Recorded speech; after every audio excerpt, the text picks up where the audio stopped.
ole tun tum chu vok in chi zat atanga asa chuak za tur hriat theidan te han soile ta ila shileng awangin kanin khung khoma in lama kanin khung no su to hlom maya eng mati thei boxi lo a hang te hi han soi ta mai la tangkai pui te kan lo om takin vok vul kan tama tin vok ser chi te pon tangkai pui te kan lo om mial takin chen ka chuan hriat zong tak te polo ni thei boka a chiar kop zonga chu chu dana te po hi ti hen han da thave mai tai la thange vok vul hi kan tama soi to ang khan vok in chi zat atang hinin asa chuak zat hi hriat thei ani a mun sang sanga kan vok te dan loi nang lo ta thingtlang a te po khopui a te po te dan en ang lo a om bora kan han te kual popa te pin kan han pot kual pop in chi zat kha soyani a chuti line mun then khata chuan khami kan pok kual pop kha kan han thlep le thoka khami thlep in chi kha in chi zat in soi ani bok thin ta ani i ate kual pop in chi kha khopui lama chun an man deuh dan ani a thingtang lama chuan kan han te kual popa kha kan han thlep le a antinan in chi somli te kual pop khan lo ni ta se kan thlep thoka in chi som ni a lo chuaka chumi chu in chi som ni ti in kan soi mai thin ta ni ai zol lama chun in chi somli ni anti kha thingtang a chuan in chi som ni ani kan ti ve thung ta ni han soi don tai la vok kan han vulta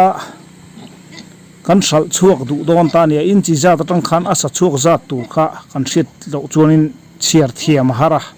vok ke ji khat ret kan ria vok in chi zat kha kanan tenga a in chi zat ta kha te kual pop in chi kha in chi som riat lo ni ta se kan han thlep le thoka in chi som lia lo chang ta khami akha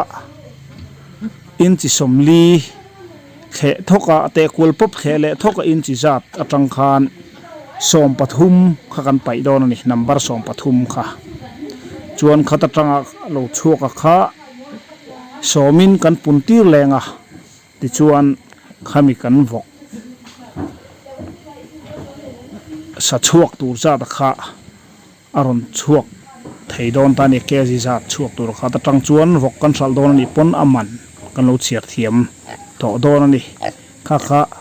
vok in chi za ta tanga asa chuak za tur ran hriat dan ani a kan tha thiam ang chumo vok te kual popa in chi te pakha kan han me thlep le thoka lai taka chumi chu a in chi za ta khang kan han manga chumi tang chuan som pathum kan paya chumi chuak chu somin kan puntir lenga chu ta chuak chu vok ke ji chuak za thei a kha alo ni ta ani chu tiang chuan vok sal tur te po a lei tur te po khan a han hriat ve mai me tan khana tha khanan soilang zok zok ani hei vok vul kan tama vok hri te alo lenga tam tak chu athia uyom em thina vok